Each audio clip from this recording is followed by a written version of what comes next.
Hello, so ako po si Madam Pia. Ito yung reading natin for Earth sign, Taurus, Virgo, Capricorn, Decoli, what resonates. Meron tayong special channel for Earth sign na feel free to check it out. For those of you na gusto magpa-personal reading, Madam Pia na lang po yung aming Facebook page. Paki-check na lang. Only if you're willing to wait. Kasi honestly, marami po nagpapabook ng reading sa akin. So, if you're willing to wait, yan lang kayo mag-inquire. May admin ako na mag-a-assist sa inyo. You do over the 4 of coins, the Page of Swords, and sa person mo, kunin natin yung energy niya. The Fool, Page of Wands. Bottom of the deck, meron tayo ditong King of Swords. Okay.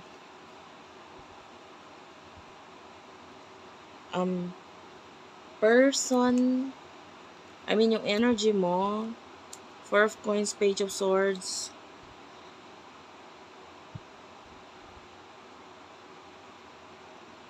May young energy ako nakukuha sa'yo. Like, 4 of Coins. Pag sinabi nating young energy, pwedeng may pagka-immature eh. Financially, pwedeng apektado. Nagkakaroon ka ng mga financial risk or decision kasi hindi ka naging mature dun sa paggawa mo na decision na yon. The Fool. Lumalabas ito actually as a new person, new journey dito sa person na to, Page of Wands. Pwedeng magkaroon ng connection or communication, pwedeng meron na nga sa iba eh. Sa inyo nitong person na to. And marami ka madidiscover sa sarili mo or sa mundo through the help of this person. And yeah. Parang hindi pa kayo masyadong connected ditong person na to. Emotionally, ano yung emotions niyo sa isa't isa? Spirit guides, angel guides. You discover the Justice card. Okay. The Hanged Man. The Devil. Dalawang major arc. Tatlo pala. The Devil, the Hanged Man, and the Justice card. The Magician. Oh, wow. 4. And the Empress. Oh my gosh. Puro major arcana yung lumabas.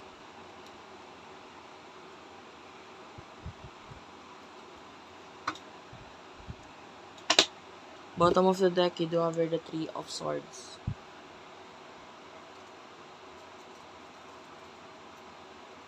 Okay.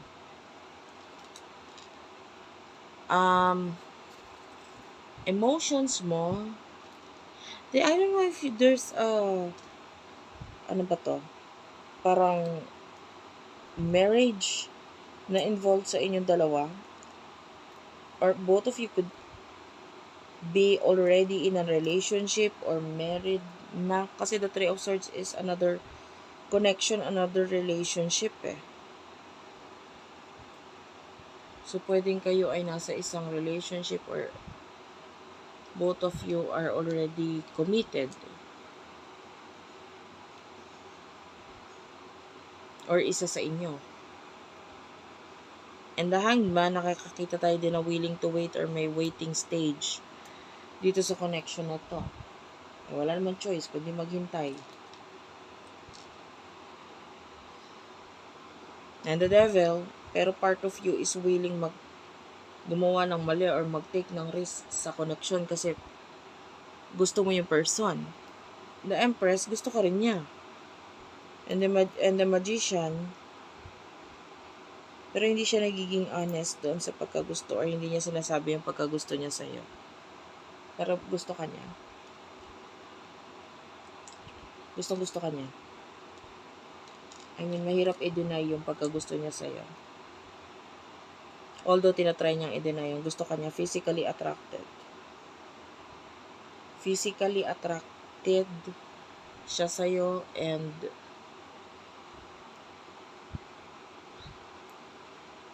with the Magician,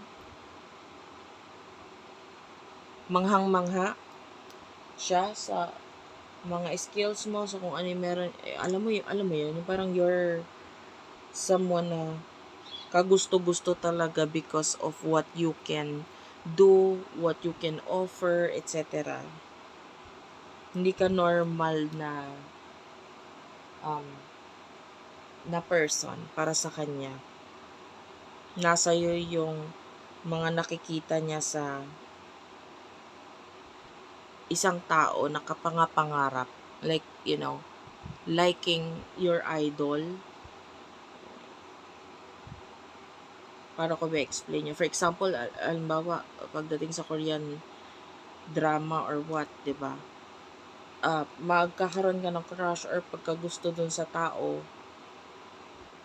doon sa palabas na yon, according sa kung ano yung pinapakita niyang um,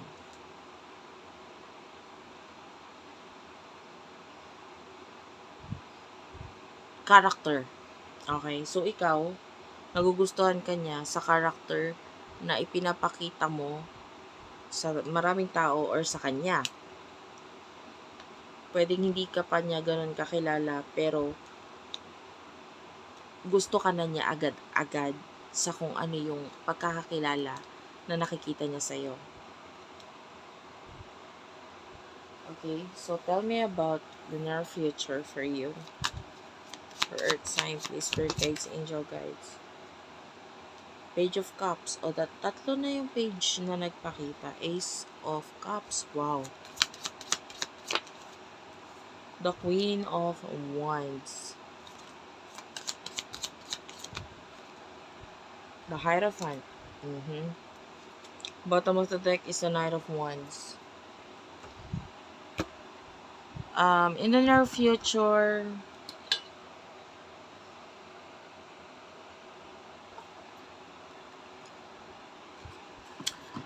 Page of Cups, nakita tayo dito ng love talaga between the two of you. Kung may other person or other involvement ng third party, I can see lessons, karma, or karmic relationship. Kumbaga parang ito yung taong para sa'yo. Kung ikaw ay nasa isang relasyon pa, or siya, kung sino man sa inyo, it could be, magiging malaki lang yung part nung taong yon, which is karelasyon mo or karelasyon niya, sa buhay ninyo, pero hindi talaga yun yung person na para sa inyo. Dumadaan or dumadating lang sa buhay niyo yun para mas matuto kayo, lalo na usaping love, and now that marami na kayo natutunan, marami na kayong experience, handa na kayo para sa tamang tao talaga na nakalaan para sa inyo. And yung person na kakonect mo, I'm feeling like with the Queen of Wands,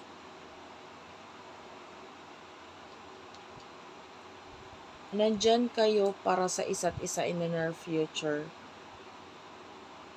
para maging mas better palalo. Okay? This person will be your advisor, your guru, your mentor, your kuya, your ate. Ganun yung feeling, ha? And marami siyang ituturo sa'yo. And I feel like magiging mas magugustuhan mo yung sarili mo the more na lumalalim ang connection ninyong dalawa. Marami siyang maituturo sa'yo.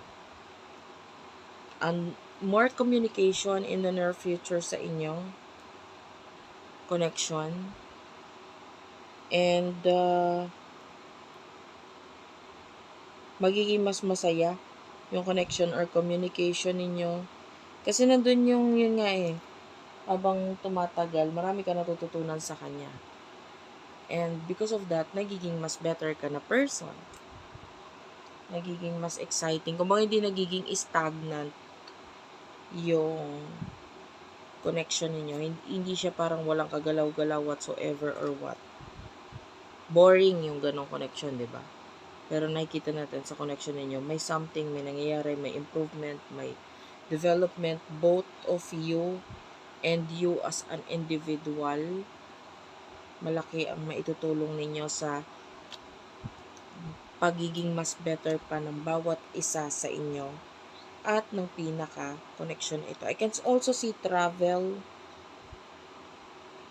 pagta-travel, either both of you or isa sa inyo, na magiging dahilan para from this pagta-travel, mas lalalim yung connection at emotion na mararamdaman ninyo sa bawat isa.